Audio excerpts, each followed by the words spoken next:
If you think that your life is hard and you're giving up on that because you think your life is unfair, think again. I was 18 years old when I got married. I belonged to a very conservative family, a Baloch family, where good daughters never say no to their parents. My father wanted me to get married, and all I said was, if that makes you happy, I'll say yes. And of course, it was never a happy marriage.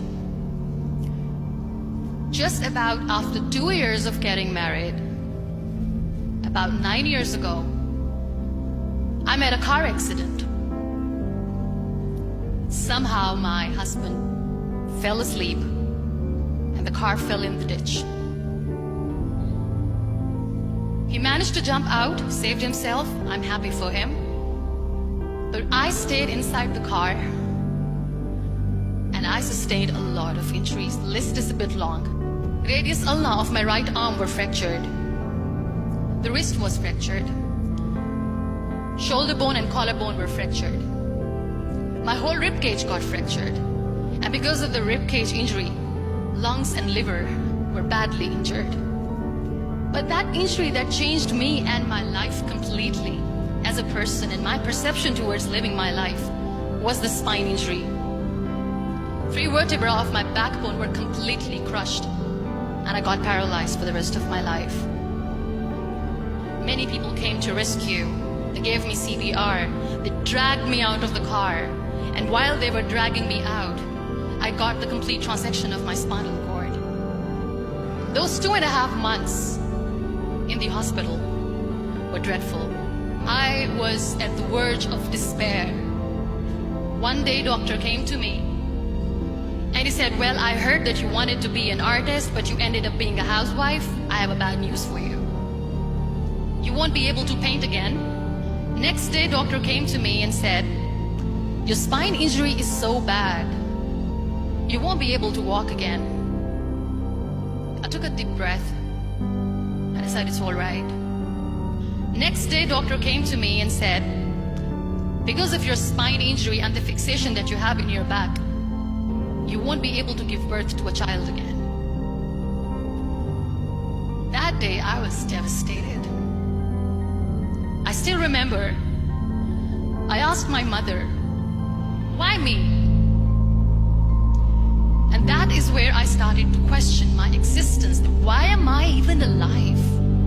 And that is where I realized that the words have the power to heal the soul. My mother said to me, this too shall pass. God has a greater plan for you. I don't know what it is, but He surely has. That day I decided that I'm going to fight my fears. So I wrote down one by one all those fears. And I decided that I'm going to overcome these fears one at a time. You know what was my biggest fear? Divorce. I couldn't stand this word. I was trying to cling on to this person who didn't want me anymore, but I said no. I have to make it work. But the day I decided that this is nothing but my fear, I liberated myself by setting him free. And I made myself emotionally so strong that the day I got the news that he's getting married, I sent him a text that I'm so happy for you and I wish you all the best. And he knows that I pray for him today. Number 2 was, I won't be able to be a mother again. And that was quite devastating for me. But then I realized there are so many children in the world, all they want is acceptance. So there is no point of crying, just go and adopt one. And that's what I did. 2 years later, I got this call from a very small city in Pakistan. I got a call and they said, are you Muniba Mazari? There is a baby boy and would you like to adopt? And when I say yes, I could literally feel the labor pain. I said, yes, I am going to adopt him. I am coming to take him home. So when you accept yourself the way you are, the world recognizes you. It all starts from within. We have this amazing fantasy about life. This is how things should work. This is my plan. It should go as per my plan. If that doesn't happen, we give up. I never wanted to be on the wheelchair. Never thought of being on the wheelchair. This life is a test and a trial, and tests are trials are never supposed to be easy. So when you are expecting ease from life, and life gives you lemons, then you make the lemonade, and then do not blame life for that, because you were expecting ease from a trial. Trials make you a stronger, better person. Life is a trial, and with time you realize that. It is okay to be scared. It is okay to cry. Everything is okay, but giving up should not be an option.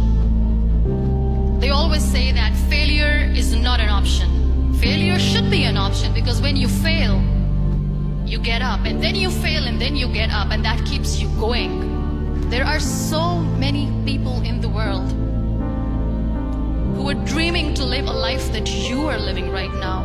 You have no idea. Embrace each and every breath that you are taking. Celebrate your life. Live it. Don't die before your death. Live your life fully.